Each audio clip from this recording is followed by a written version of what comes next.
Doing something new can be scary. Something new that's going to cost you hundreds of thousands of dollars. Now that merits taking a second to check your options, what you know, and more importantly, what you don't know. I'm Simon Jenga, and welcome to Simon Says. Now, the purpose of this video is to look at the process of buying property in New Zealand through the lens of a first-time buyer. We are looking at particular elements of the purchase process in greater detail, as well as things that only impact first-time buyers.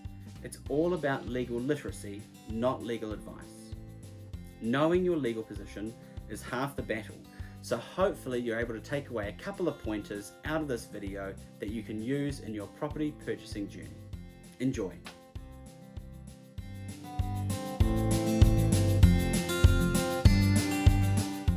Cool. All right. Well, welcome along, everyone. Great to see you here tonight, and welcome to everyone that's tuning in online. My name is Simon Jenga, one of the directors at LOA Law, and tonight we're going to be talking about buying property, but specifically for first-time buyers buying your first home. Now, if you are watching this and you have bought property before, but it hasn't been for a while, or you're wanting to get an update on the basics, then this is also going to be helpful for you just to go through some of those kind of more basic stuff of the purchasing process. But we are going to have first home buyer focus to start us out. So we're going to be going through a couple of key terms that sometimes maybe asking is going to be embarrassing. Then we're going to look at KiwiSaver withdrawals and first home grants. We're going to look at the due diligence process and going unconditional, saving for the deposit, co-ownership structures, and then we're going to finish out with a bit of a summary of the settlement process so that you can get a gauge of what settlement day will actually look like when you get to that point. So just a reminder that this is general advice, it's not specific advice to your circumstances. So if you want specific advice, talk to your trusted legal advisor, or alternatively you can touch base with us. But otherwise this is about legal literacy, not legal advice. So hopefully you learn something and it helps you on your journey. Alrighty, first up is some key terms. So this segment is just about some of the basic words that you're going to hear when you're buying property, and maybe you'll feel too embarrassed to actually ask what they mean. So conveyancing. Conveyancing is simply the term we use to describe the process of buying and selling property. Nothing more, nothing less. Solicitor, it's just a fancy word for lawyer. Vendor, that is the person that owns the property. So that is the person that is selling the property to you. And then the purchaser is obviously the person buying the property. So that's your basic kind of parties. And then our due diligence that we're going to go through is the process of investigating the property. Now, due diligence will mean different things in different contexts. So there might be a due diligence condition included in a contract, and that means specifically you investigating everything about the property. But in a broader sense, the word just means that you're going to look at what you need to for the property to find out all the information in the background. Now, conditional versus unconditional. When a property is conditional, it means that you could still get out of it if you're not satisfied with specific elements. So for example, if there's a finance condition, then you can still get out of the contract if your finance is not approved. Unconditional means that there are no longer any conditions in the agreement for you to be able to get out, and you're 100% committed to completing the purchase. So there's nothing you can do to get away from it. Now, deposit versus equity. Again, deposit is a word that in different contexts is going to mean different things. Now, when you're talking to your broker, deposit is going to normally be referred to as any cash that you are putting into the purchase. So not just the initial 10% deposit, but also your KiwiSaver, any money from family, your savings, the whole lot, any equity, which is what we would normally call it as the lawyers, we would normally call that the equity that you're going to have in the property. And that just means the bit that you own versus the bank loan, which is the bit that the bank have put in. So when you're talking to your lawyer about deposit, what we're referring to is the 10% deposit that you have to pay when you go unconditional. So that's just a slight distinction that's going to come up probably early on in the process for you. And then settlement day is the day that the balance of the the purchase price has to be paid. So that's the day that you pay the balance of the money and you get access to the property when you're the purchaser. Okay, so that's some basic terms that hopefully you no longer have to worry about understanding. So KiwiSaver. Now this is the big one that's different for first home buyers versus let's say ordinary buyers or buyers out in the wild. So your KiwiSaver withdrawal is going to be from the funds that you've saved in KiwiSaver.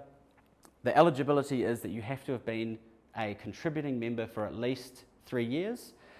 You can have had a break in between, but the total period that you've contributed has to be 3 years. So if you stopped contributing for 2 years, then that would add up to 5 years.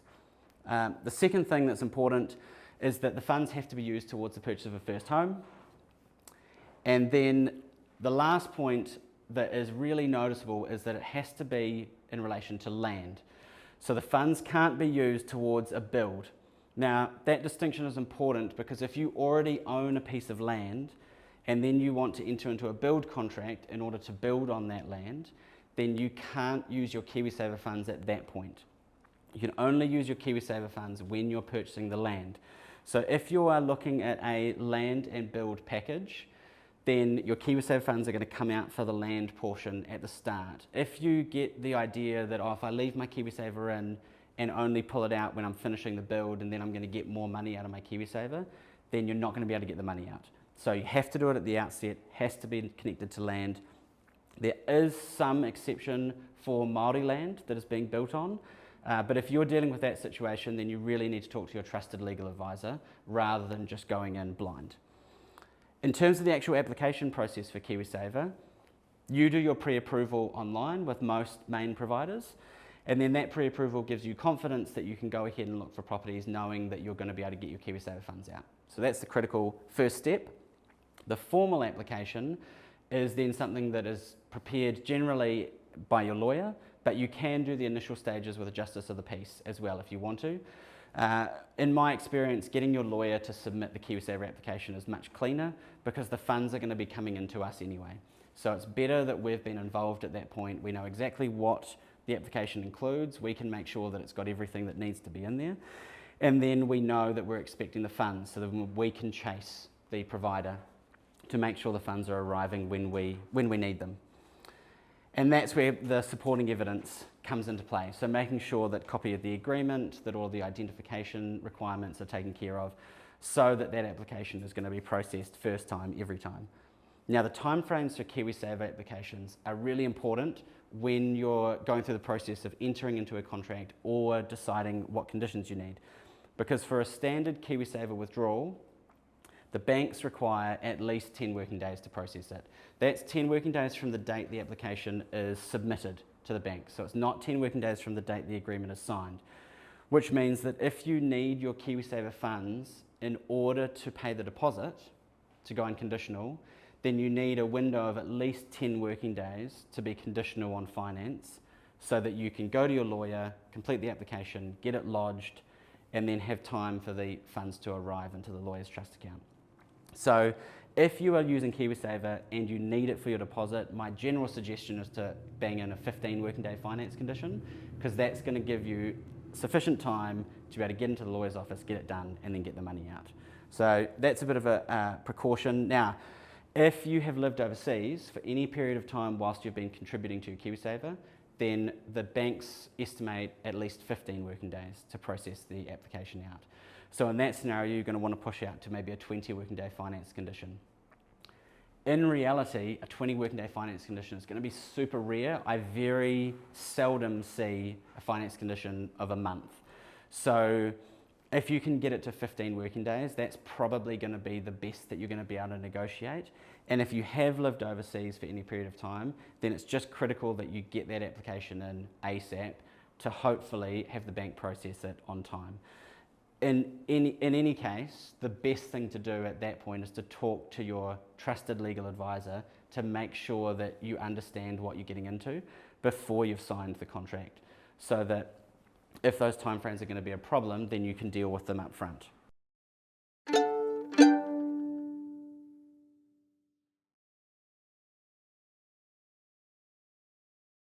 So not going out travelling.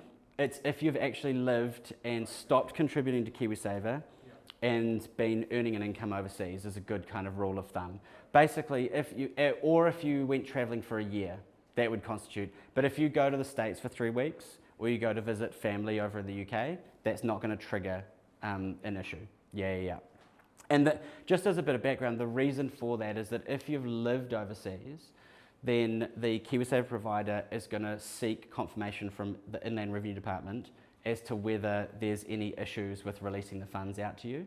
And what they're really checking for is to make sure that an overseas contribution hasn't been paid into the KiwiSaver that shouldn't be released, because it's only funds that have been deposited into KiwiSaver domestically that come out.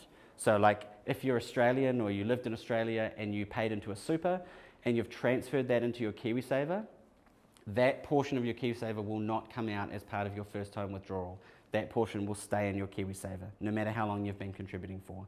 Okay, so that's a trap for young players. And then the first home grant is very similar. So it's basically, and this grant is the free money that currently Kāinga Ora operate.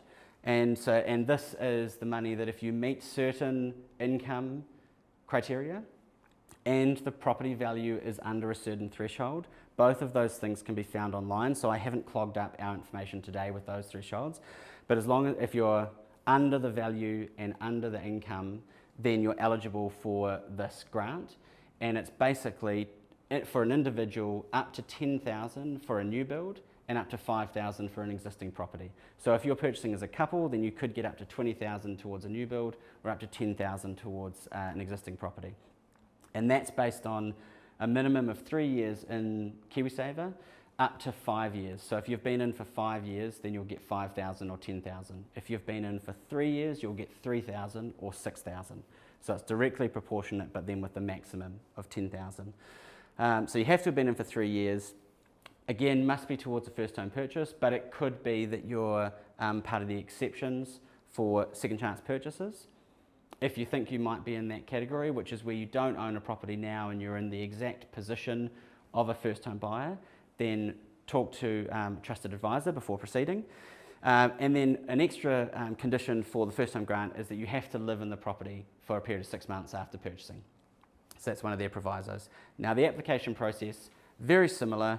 It's going to do the initial one electronically. Once that approval is accepted, then the formal application comes through to your lawyer automatically, and then that's signed and the funds will be released prior to settlement. And those funds are released for settlement date, not for the deposit.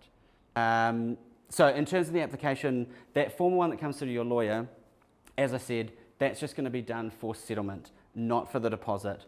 And the supporting information is stuff that your lawyer will be able to collate, put together, so that when that application goes off, hopefully it'll just be a case of getting money in.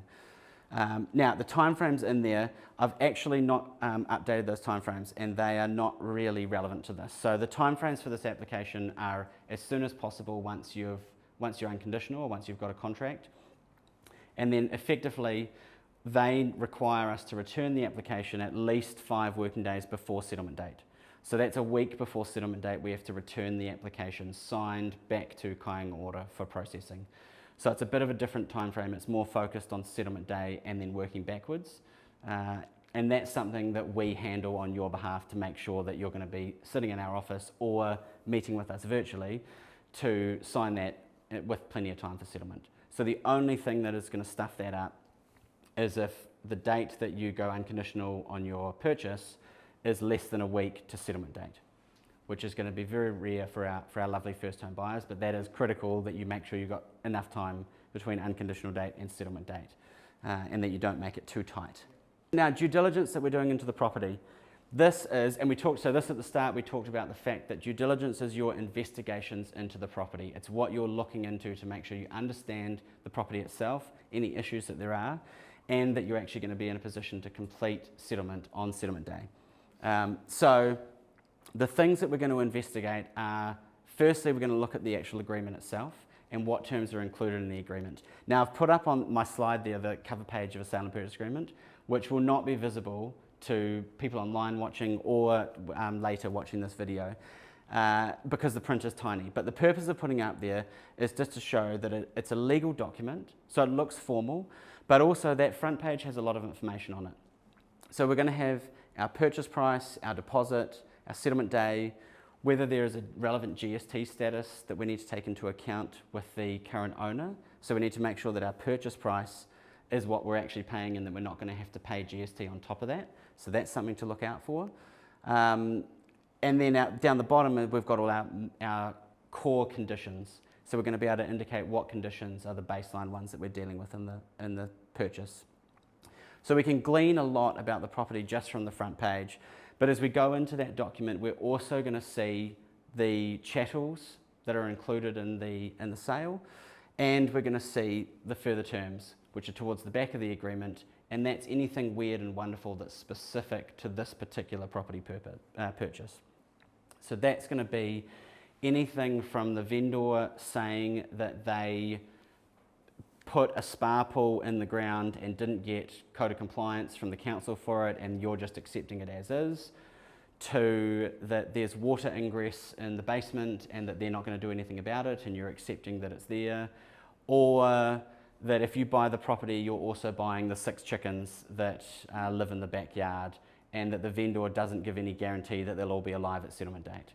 You know, so it could be anything. It could be the weird, the wonderful, but it also could be things that are critically important. So it could be something like that the water supply in the backyard will be available following settlement date if you're on a rain tank system, or that certain elements of the property will be in a specific way. So it's not just negatives, it can be real positives, and so it's important to check out those terms. And that's really going to inform whether you understand the whole property. So your due diligence is not just looking at the documentation, it's taking the documentation and then being at the property. Is it reflected in what I see? When I look around the property, is everything here that should be here? Is everything that shouldn't be here not there? So you're really looking not just at the technicalities, but like walking through the house, checking that it's in a condition that you're happy with. You know, when you buy a home, and like when I bought my first home, 3 of the door handles just slightly jigged. And when we moved in, and we didn't think anything of it, and when we moved in, we were like, oh, we should really replace those. And then when we looked at the cost of replacing door handles to do it around the whole house, because we didn't want 3 random ones, suddenly it goes from like a $30 Bunnings trip to like a $500 Bunnings trip. And if you have 10 of those, that's suddenly $5,000 that you didn't know that you were going to spend or want to spend the moment you moved into the property. So that investigation is not just the big stuff, but it's also the little stuff. What makes this property livable? What is it that I would want to change straight away? And have I built those costs into my purchase process so I know what I'm getting into? Next up on there is healthy homes. So we've got specific requirements in New Zealand for being able to tenant properties. Has to comply with specific healthy homes requirements, which are over and above the basic building code requirements for building a property in New Zealand. So that means that a property that is built still may not meet the requirements of the healthy homes provisions. And that means that if you're buying it that you might want to tenant it in the future, it needs to comply. The other thing that it means is that if you buy it and it's not compliant, when you come to sell, investors will factor in that they'll want to update the property to be compliant before they buy it. So that'll affect what they pay.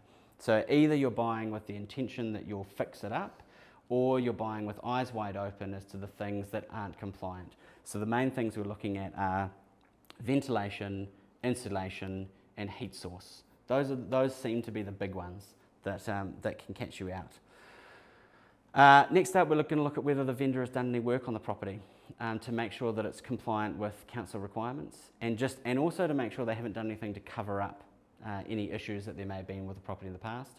They might have tried to do a facelift to cover up water ingress from last winter, and so you're just wanting to understand whether there's any potential problems that you haven't seen, and that's going to feed into making sure you can get property insurance. So my suggestion would be that if you're serious about a property, before you sign the agreement, you check out whether you're going to be able to get insurance for that property. A really good question to get a lay of the land is to ask the real estate agent whether the vendor has current insurance and whether they had any issues obtaining that insurance. And that's going to give you a really good baseline as to whether there's a potential problem. And then a particularly conservative purchaser would go ahead and contact an insurance company with the property details to make sure that they're going to be able to get insurance. But the question to the vendor might be sufficient.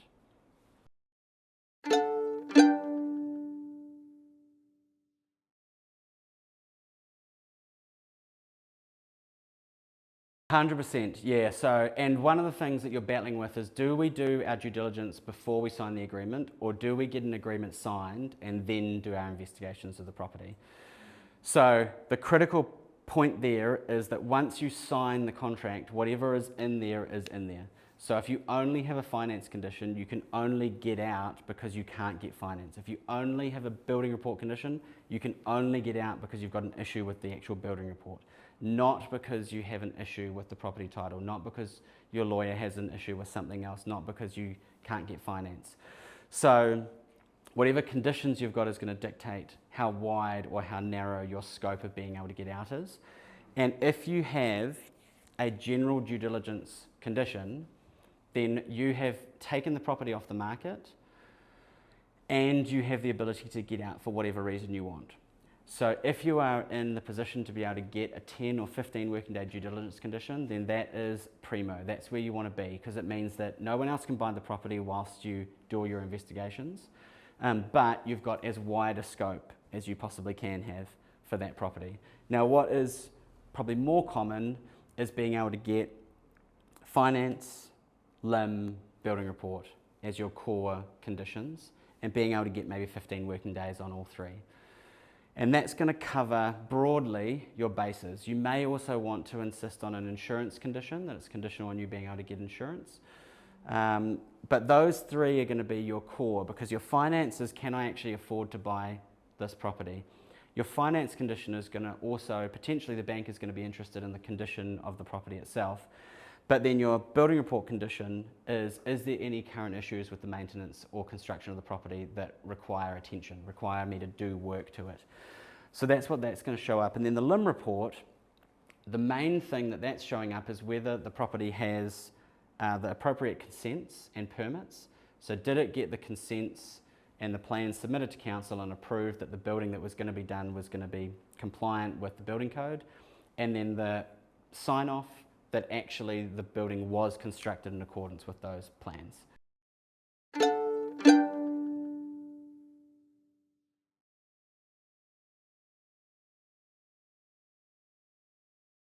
The starting point is no. So if building work has been completed and code compliance, so this is post 1993, we'll talk about that period of time, because that's when code compliance certificates came into play. If the works were completed after that point and a code of compliance certificate was not obtained at the time, then the only thing really that can be obtained is what's called a certificate of acceptance. And that's the council saying that it wasn't issued at the time, it should have been issued, and we're issuing this acknowledging that it is in fact compliant. Now, that requires generally the work to still be to a good quality. And the bigger problem, that's basically going to require that the building work itself is up to current code generally. And so the risk you run is that the council turn around and say, no, we need a full new inspection, and that and if it fails that inspection and the building work needs to be redone and a full new consent issued and a full new code of compliance issued, then the cost goes through the roof. And I have had that happen. So it goes from thinking it's a little like fix-up job to 300,000, potentially, depending on what the issues are. So my advice would be to be very careful about that situation. And really what you're wanting to check is, has any work been done that needed consent? If it didn't need consent, then no problem. If it needed consent, then it has to have had the consent. Otherwise, you are buying that rat, and then it will be yours to deal with, basically. Yeah. So you're going to work through those conditions, make sure that you complete them, understand what the reports are saying. If it flags any issues, then you're going to deal with them.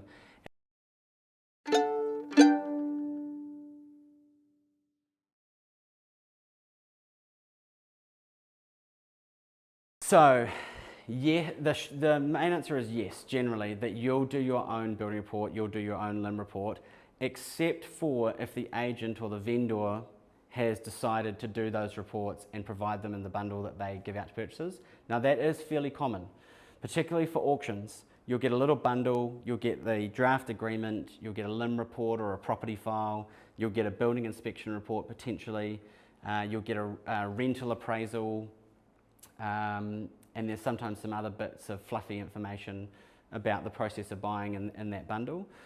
A couple of really important points is that although there is recently a case that may change this, generally contracts are between the people that entered into their contract together.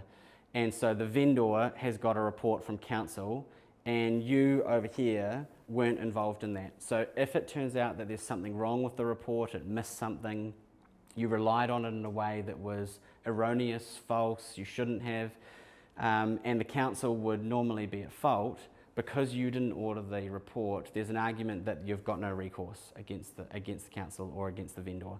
So you just have to be kind of eyes wide open. Most people will rely on the LIM report that they're provided with. The LIM reports are standardised reports. So the only thing that we're talking about is an error, a mistake, something missing that should have been there. My perception would be that the risk is low, but if it did happen, then it's a major problem that you might not be able to sue anyone over. So that's really what you're buying into.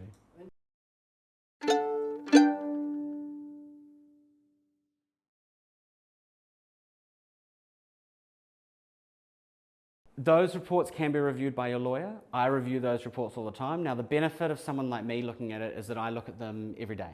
So particularly a LIM report, I can sift through the things that are not super relevant, find the bits that are relevant, point you in that direction, and then it's back on you to then do the investigation. Building report is slightly more tricky because they are generally in plain English, and they are generally going to address a whole bunch of building work, which I'm not an expert in building. So although I can draw your attention to certain elements that the building inspector has drawn your attention to, I'm effectively doing what my client would do, which is to look through that agreement and look at anything that's highlighted red or in bold and underlined, like just as in that it's something that's flagged as a problem. And then I would just be saying to you, these are the things that have been flagged as a problem. You need to go back to the building inspector and ask for their further opinion. Or if they can't give any further opinion, then you need to talk to a contractor or other person to get a gauge of what the costs might be like to rectify that stuff. So yeah, it's a good thing to run past your lawyer. I generally prefer my clients to run them past me. And it also is the opportunity for me to say, this particular report is 80 pages longer than what it would normally be. Do you want me to review it? Here's the cost that's going to be over and above the standard cost for me to deep dive into this document. So from that perspective, it's all about control of information and power through information. So and then you can just decide, do I want that, or do I just look through it myself and then flag certain things, either with my lawyer or the building inspector or the real estate agent, and just ask questions to try and glean information out. Now, once we've got through our due diligence and we're going unconditional, we're looking to satisfy our conditions. So that process is being locked into the contract, after which it is the point of no return. So we're looking at, do we have an unconditional finance offer? If your finance offer is conditional on XYZ, my strong recommendation is you assess whether XYZ is in your control. Now, what I mean by that is that some conditions will be, you need to pay off your Q card before the loan will be drawn down. Right? Now, that is something that is in your control. And if you're a partnership, you need to trust your partner. They're not just going to rack up a whole bunch of debt in the meantime and buy a new dishwasher or TV or whatever. But it's something that's in your control. You know the balance, you know when settlement date's going to be, therefore you should be able to assess whether you're going to be able to pay that off before settlement. So that's something that's a good one. One that is out of your control is that you need to confirm from council that the garage does not require consent. Now that would be an example of something that's not in your control, because you have to go to council and you have to get the information from them, and then they are deciding whether it's consented or not consented, whether consent is required or not. So there's an element of risk that you are now not fully in control of satisfying that condition. And that's the distinction on conditions on your finance, is if it's within your control, then you may still feel that you can go unconditional. If it's something that's not in your control, then you should treat it with a bit more caution as to whether you want to satisfy that condition before you are ready to be locked into the deal.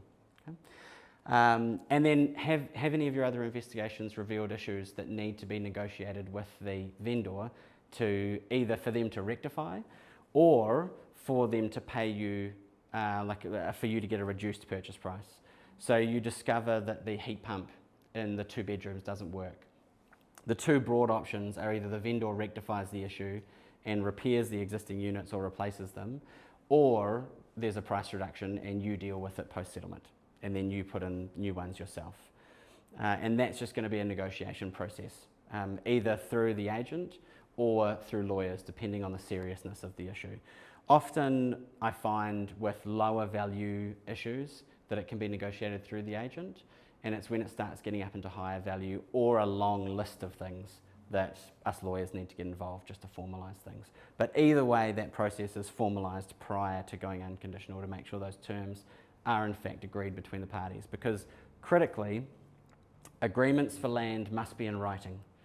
So anything said does not constitute a variation of the agreement. So if you have a signed agreement and then you agree verbally with the vendor that they will include the spa pool in the deal, unless that is transposed to writing between the parties, it does not form part of the contract. So it's really important that you don't rely on anything verbal that's said to you, that you get it in writing. And the best way to do that is to get it in email or at a stretch text message. It seems real 90s of me to say, but email just seems to be a little bit stronger than a text message. And it's just easier to clearly communicate terms rather than in short form. And so then the final question is what we've been bouncing around, which is, are you ready to be locked in? So this is the moment, and it's the time when you're going to now be locked into the contract, no going back. And then once you go unconditional, the first next step is that you have to pay the deposit. So when you're preparing to go unconditional, you have to have the cash ready to go to pay the deposit. It can't be that the cash is going to be available in a week or in 2 weeks. It needs to be that it's ready to go. So if you're relying on KiwiSaver, funds have got to be in the lawyer's trust account as at that date. If the money is coming from mum and dad, then mum and dad have got to be ready to wire that money across. If it's coming from investments or shares, then you already need to have liquidated it into cash so that it's ready to pay. So wherever it's coming, you want to have it ready to go. And then between unconditional date and settlement date, you're going to finalise the terms of your lending direct with your broker or with the bank. That's things like the interest rates, the term of the loans, the extent of the loans, all those kind of details. Confirm direct with the lender, and then they produce bank instructions which they then send to the lawyer's office. You're going to finalise your house insurance, and again, a copy of that insurance certificate needs to be sent through to your lawyer. So once you get a copy of that, you need to bang it through to them. And then you're going to sit down with your lawyer to sign all the documentation for the bank and also to transfer the property into your names.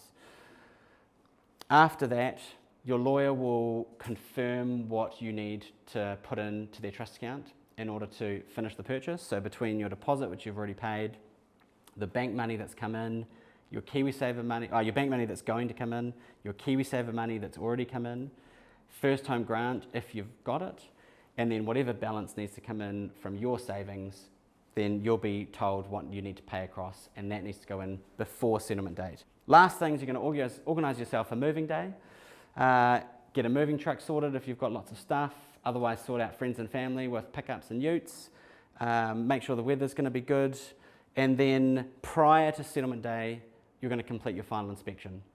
Now your final inspection is an opportunity to check that nothing has been damaged in the property since you signed the agreement, and that all of the chattels are in working condition and otherwise in the condition they were in when you signed the agreement.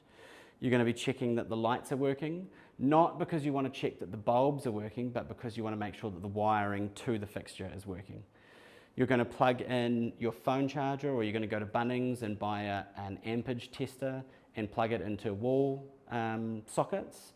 You're going to plug it in particularly in rooms where there's only one socket, so it's more important that it's working. If it's in a room where there's 6, you might just try a couple and then move on to the next room. Most important thing with your pre-purchase inspection is, number 1, it has to be before settlement day. We can only raise issues if it is before settlement day that we are raising the issue. So we can't raise any problems on settlement day. So that means your inspection needs to be at least 2 or 3 days before settlement date. So we've got time to work through any issues and then address them.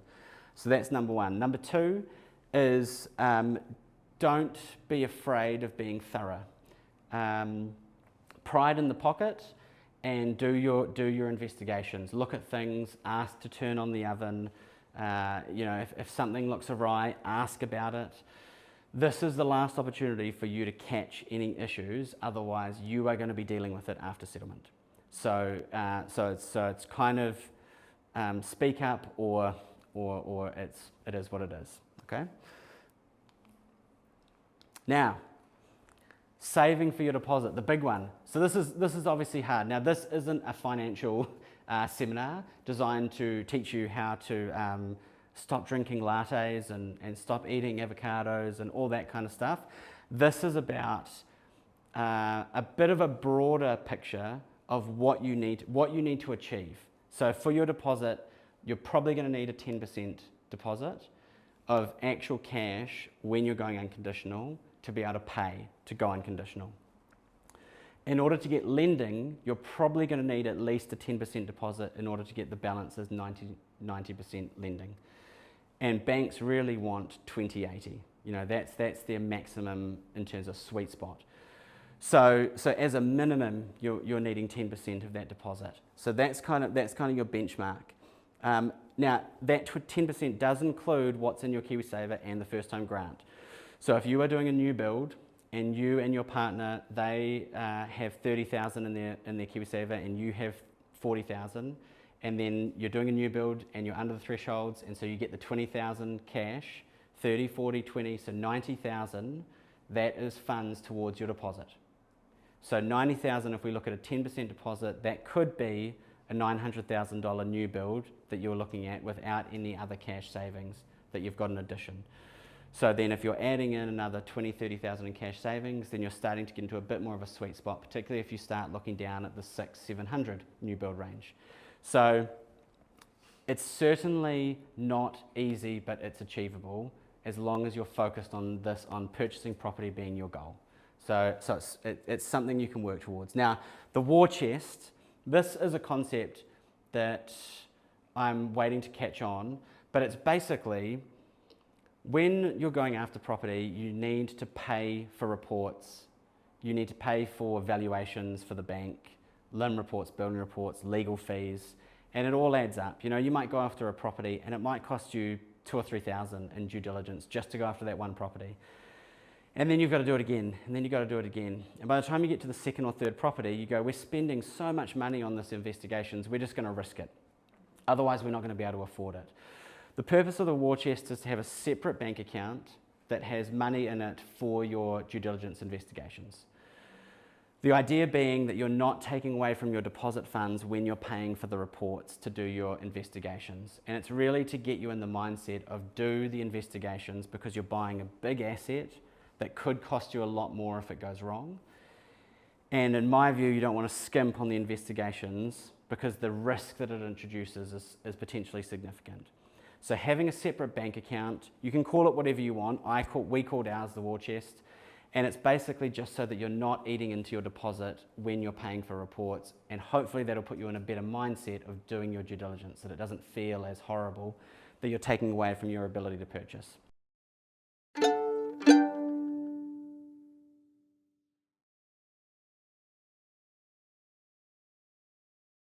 I generally throw around 5,000 as a good figure to bang in there.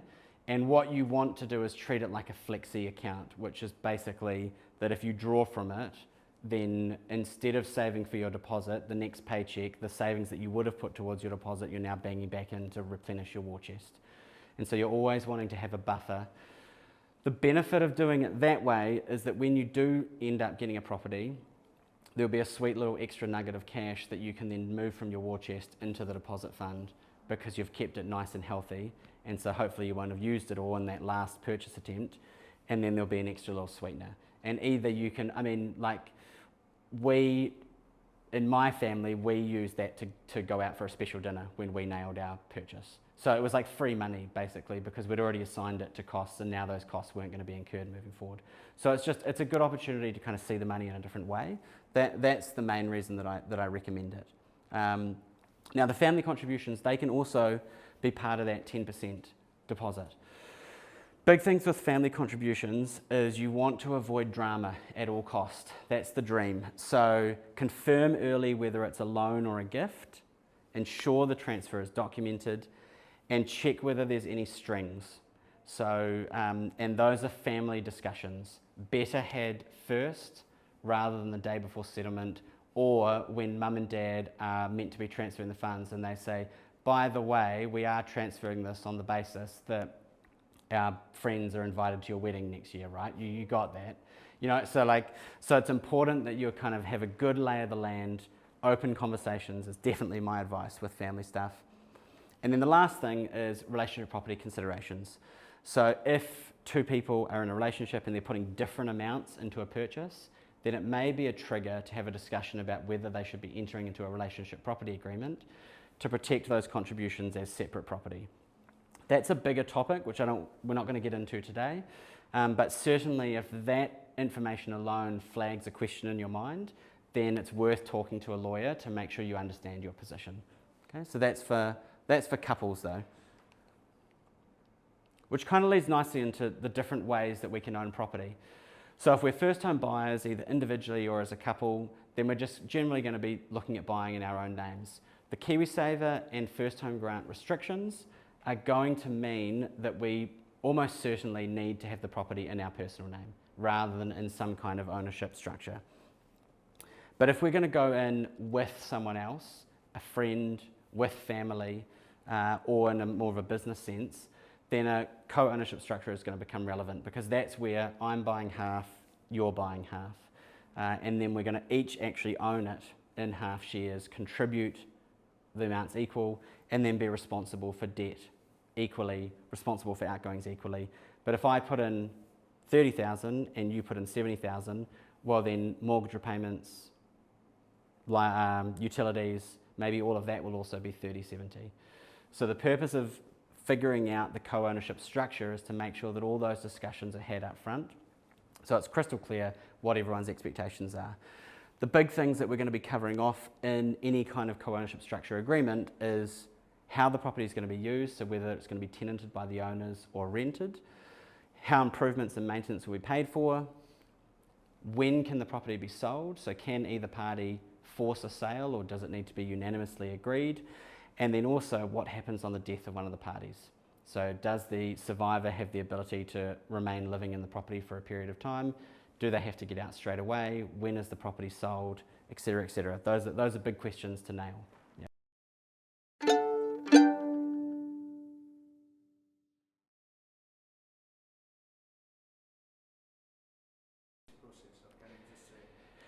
No, if it's just a couple, then you wouldn't go through this depth of process. No. It's more if it's outside of a couple, because the big one being that really it's different for a couple because whatever contributions you're putting in, if you want to protect them out, then you have to do a relationship property agreement. You can't just do a standard basic agreement, and it just has extra legal requirements basically. So these agreements, partnership agreements for partnerships, property sharing agreements for individuals, or shareholders agreements for companies, these agreements are not taking into account any relationship property matters. So are not suitable for couples, basically. Suitable for other peoples.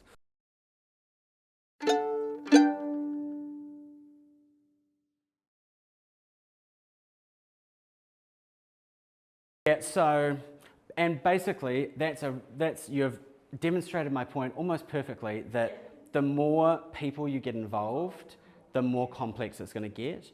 And it's not even that there's more chefs in the kitchen, it's just that the more people that are involved, the more likely it is that there'll be disagreement about something. Yeah. And so then the number of somethings that are critical to the deal is not just one something. You know, there's a number of things. When can the property be sold? How can it be sold? What value is attributed when it's sold? If it's bought out by someone in the arrangement, is the value different than if it's sold on the open market? So each of the different ways of owning have different pros and cons. It's super difficult to gauge exactly what the best solution would be for you without knowing more of the background, right? But what it comes down to is the structure has to be protecting people and providing for people. So it's kind of on both sides, and depending on the structure that you put in place, you're either limiting the control that each person has, and you kind of, sometimes you're going to end up in a situation where some people get zero control.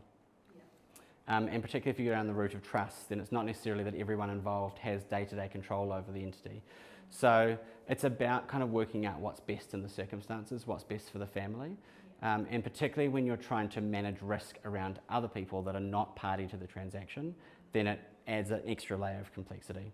Yeah. So that's kind of not super helpful. But in terms of the broader topic and broader question, it's that having the structure in place up front, that's the critical element. Because once an issue arises, it's too late. And if you've got the structure up front, like the thing that I love is an issue arises and the parties go, well, hang on a second, we already agreed that if mum died, this would happen. So that's what we're doing. But if you don't have an agreement, then there's nothing to point to, there's nothing to turn to. And so then if someone has a cuckoo idea, then that might just be the way things go because there's nothing grounding everyone. Okay, so lastly is what settlement looks like, which seems to be a bit of a Bermuda Triangle of information. So hopefully this is going to break down nice and easy what settlement day looks like. So the first myth is that you as the purchaser have to do anything in terms of signing documents or as part of the legal process of changing ownership. You don't. Everything is handled by your lawyer at that point. So the funds from your bank will arrive into my trust account on the day of settlement. Not before, they'll arrive on the day of settlement. That's how the banks operate. The contribution that you have needed to pay to top up to make sure that we've got enough money to complete settlement, I'm going to want that before settlement day. So I don't want your funds arriving on settlement day. I want your funds arriving 3 or 4 days early, just in case we've got the figures wrong, just in case something unexpected crops up. We know that we can have that sitting in the trust account ready to go. So that's going to be ahead of time. Now, the vendor's lawyer is going to confirm that they're ready to go. And the biggest element of what will delay that is that on the settlement day, the vendor's bank will tell them what they need to repay in order to clear the mortgage. And again, that doesn't happen before settlement day, it happens on settlement day. So whatever is needed to pay back the existing mortgage is told on the day, and then the vendor's lawyer confirms to us that, yep, we're going to get enough money from you to pay that back, and so now we're ready to say to you that as soon as you pay us, we'll give you the property. So that's basically how that's operating. And from there, it becomes relatively mechanical. So I'll then pay the settlement funds across. The vendor's lawyer then authorises the releases of the keys with the agent and gives me access to be able to register the updated ownership of the property. And then I go in, I update the ownership of the property, and then I give my very happy purchaser a call to confirm that they are now the proud owner of XYZ property. And then that's our settlement day completed. Any reporting that I need to do comes subsequent, but effectively now my client is the proud owner of the property. Okay? And that's it in a nutshell.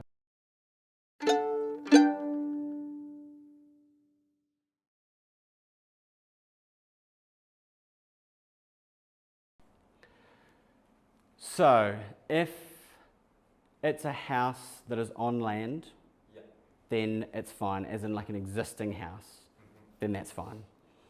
If it's a bare piece of land that you're then going to buy the land and put a relocatable on, the transaction that the KiwiSaver funds can be used for is the purchase of the land. So that the purchase of the relocatable, if it's a different contract, you can't withdraw your KiwiSaver for that contract.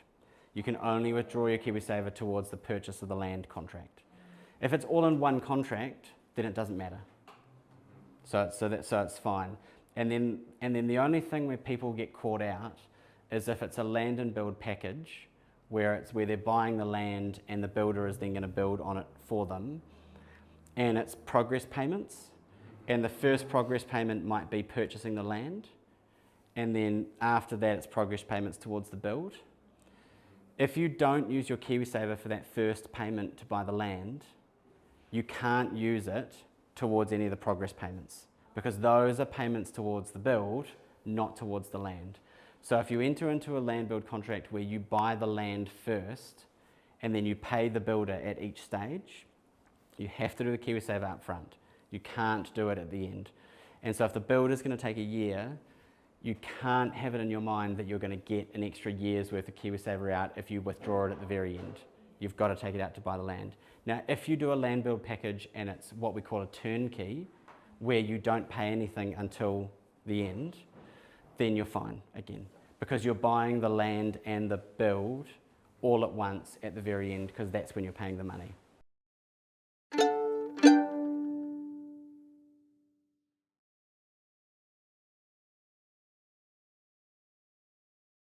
Yes, So basically, the KiwiSaver withdrawal is like an exception to the rule, in that your money goes into KiwiSaver, you're saving for your retirement, but the one exception, or there's a couple of exceptions, but the one exception for young people is that if you're going to put it into investing in your first home, then we'll allow you to pull out what you've got at that point, and then you can carry on saving for retirement. So the idea being that generally it's going to be for younger folk who are trying to get ahead and buy an asset that is going to contribute to their retirement anyway, and that's kind of the policy genesis for it. So yeah, so if you don't do it and you buy a home, then yeah, it just stays there for your retirement. Now, the follow-up question to that is, well, Simon, if I buy a property overseas, does that disqualify me from buying a first home in New Zealand? And the answer to that is my favourite phrase in the law, that it depends. But I have a suspicion that if you've sold that property, that you would be fine to then go ahead and buy a first home in New Zealand, because it is your first home in New Zealand. Now, the alternative would be that you would be a second chance purchaser, effectively. So you're saying, I have owned property before, but I don't currently, and I'm effectively a first home buyer. And that's the exception to the only being for first home buyers rule. And that probably is what applies to that overseas purchase and then buying back in New Zealand. So it's a maybe.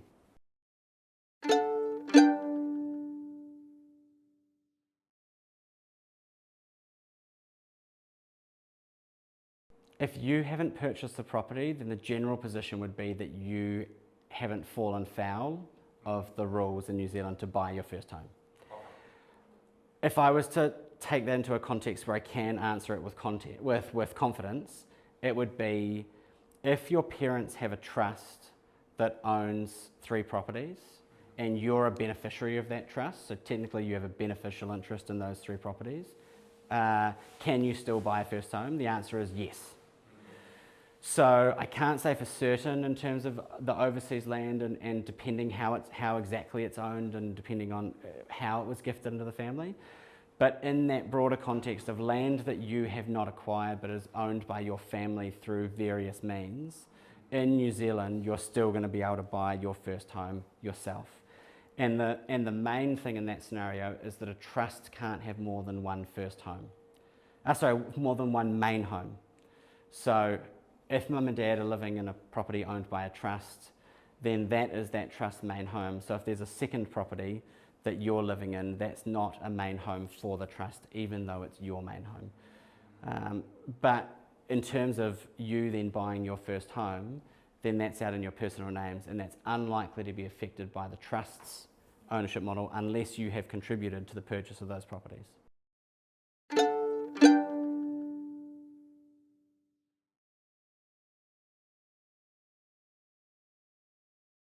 So if you buy with other people, the relevant thing for you in being able to get KiwiSaver out is what is your position. And your position as first home buyer, so you can pull funds out to do your purchase. But of course your parents, if they were wanting to pull their KiwiSaver out, then it would be a hard no, assuming they've got other property and are not a first home buyer. So just because you can doesn't mean, so like the fact that you can doesn't mean the whole transaction is now suddenly a first home and therefore everyone that's buying can pull it out. Yeah, Each purchaser is assessed individually.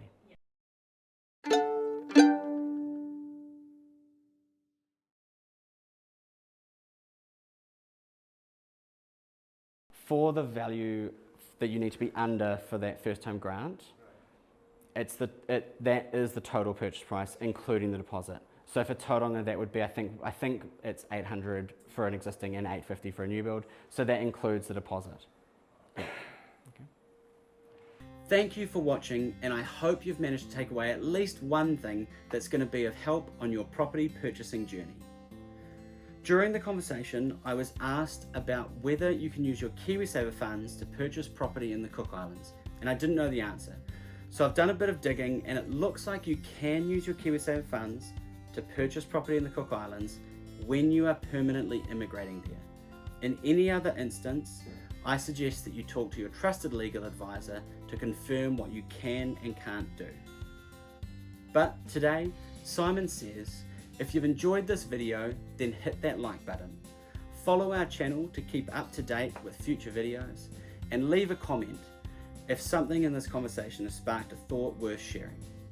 I look forward to bringing you further legal chats, and remember, at LOA Law, we are good lawyers for good people.